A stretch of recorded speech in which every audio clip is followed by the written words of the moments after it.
Hi, hello po. Welcome po sa aking YouTube channel. Don't forget po to like and subscribe for more updates. Maraming salamat po.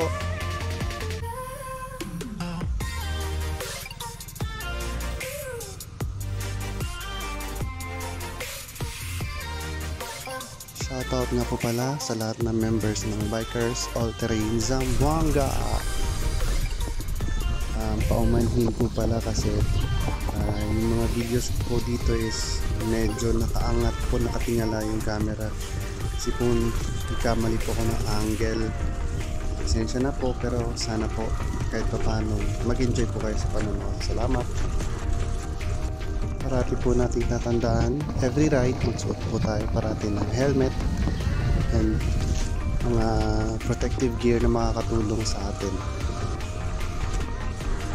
Makikita niyo po, bigla po kong huminto kasi tinignan po yung trail, medyo nakaslant po yung daan kaya medyo kinakabahan po ko, kaya tinansya ko muna bago ko diniretso.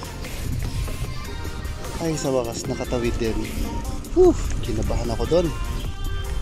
Ito po kasi yung daan na to is sa gilid ng bundok kaya medyo delikado.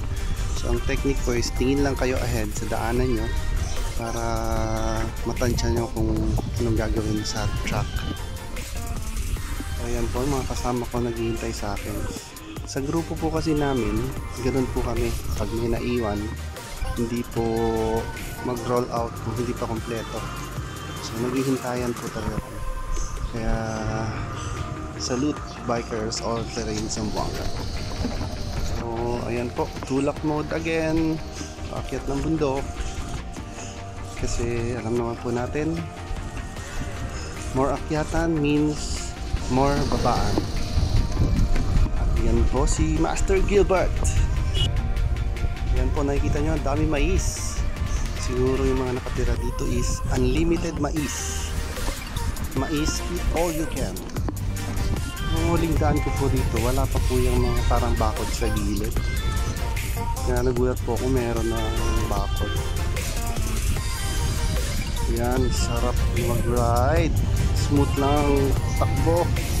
Kaso ayan, nagkamali ako ng daan. Dapat pa dito diretso lang. Ayan, picture time habang nagpapahinga. By the way, shoutout nga pala kay Kevin aka DJ Coco and kay Justin and sa mga lover boy na si Seldon and Rafi. Shoutout sa inyo guys.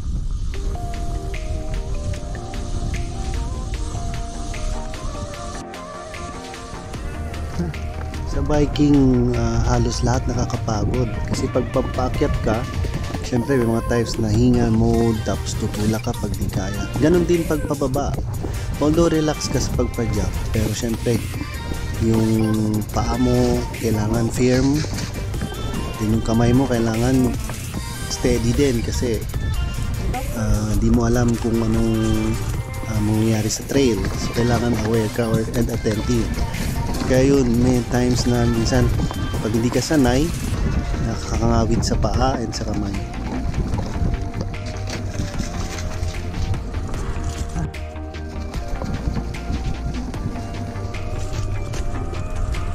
Kaya nung nagbabike kami dito, nangangawit na yung kamay ko, medyo masakit na kasi naka-ready lang yung kamay ko sa preno kasi medyo di ko kapisado tong trail kaya ready lang ako sa pag-brake, alalay lang sa preno.